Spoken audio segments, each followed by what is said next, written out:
नमस्कार दोस्तों, स्वागत है आपका हमारे YouTube चैनल हिंदू कुल में।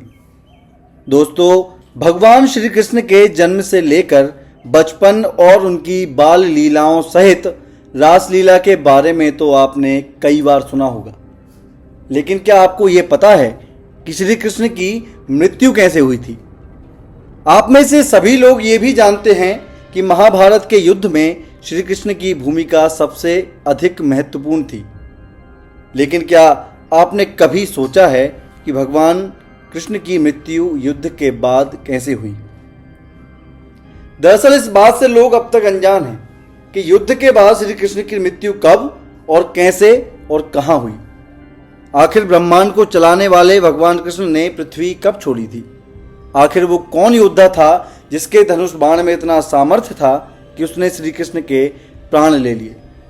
आज के वीडियो में हम आपको बताएंगे कि हजारों राक्षसों का वध करने वाले भगवान कृष्ण की मृत्यु आखिर कहां, कब और कैसे हुई थी।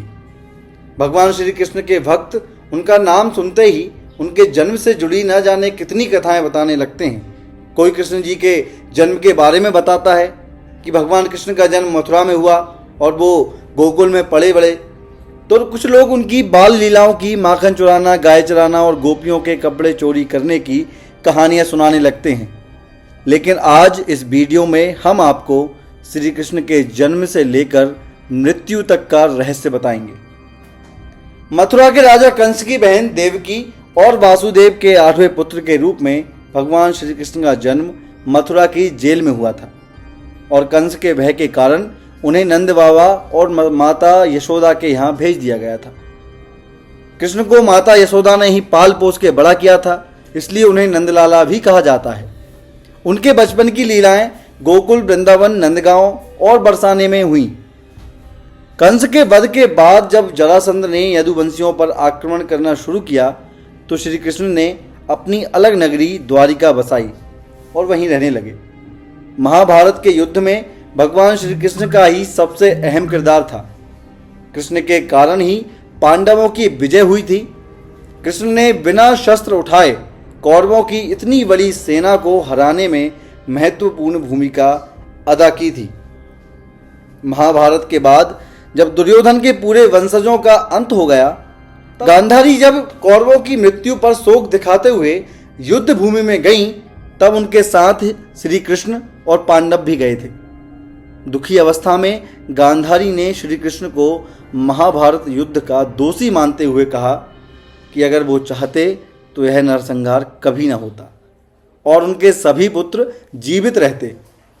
भगवान कृष्ण को 36 वर्षों के बाद मृत्यु का अभिशाप देते हुए गांधारी ने कहा कि तुम्हारे भी वंश का इसी तरह नाश हो जाएगा। ये सुनकर सभी पांडव चकित रह गए, लेकिन भगवान कृष्ण विचलित न हुए और मुस्कुराते हुए उन्होंने यह श्राप स्वीकार कर लिया। भागवत पुराण के अनुसार एक बार श्री कृष्ण के पुत्र सांब ने शरारत करते हुए अपने मित्रों के साथ एक स्त्री का वेश धारण कर लिया और ऋषि मुनियों से मिलने चला गया। स्त्री के वेश में सांब ने ऋषियों से कहा कि वह गर्भवती है। यदुवंश कुमारों की इस शरारत से ऋषियों ने क्रोधित होकर उन्हें श्राप दे दिया कि तुम एक ऐसे लोहे के तीर को जन्म दोगी जो तुम्हारे पूरे कुल का सर्वनाश कर देगा। इस श्राप को सुनकर सांब डर गया और उसने तुरंत सारी घटना उग्रसेन को बताई। श्राप से छुटकारा पाने के लिए उग्रसेन ने सांब से कहा कि तीर का चूर्ण बनाकर प्रभास नदी में प्रवाहित कर दो, जिसके बाद सांब ने वही किया।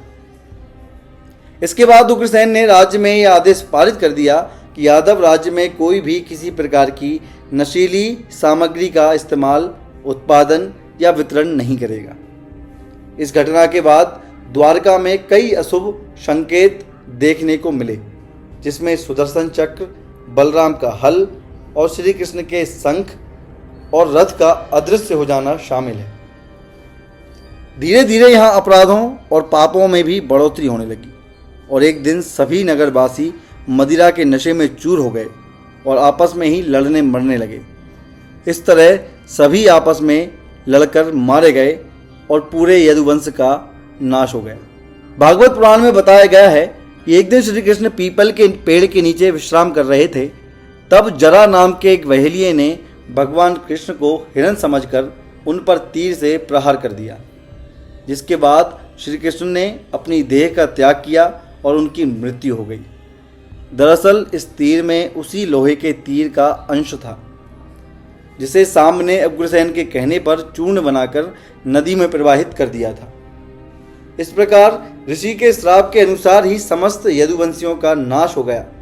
गांधारी के श्राप के अनुसार श्री कृष्ण की मृत्यु हो गई।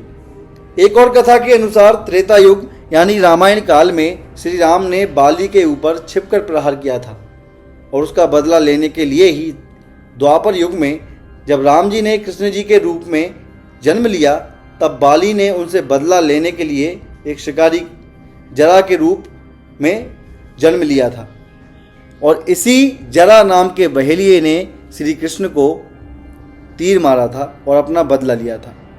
इस प्रकार महाभारत युद्ध के बाद श्री कृष्ण की मृत्यु हुई और उन्होंने मनुष्य से भगवान का रूप पुनः धारण कर लिया।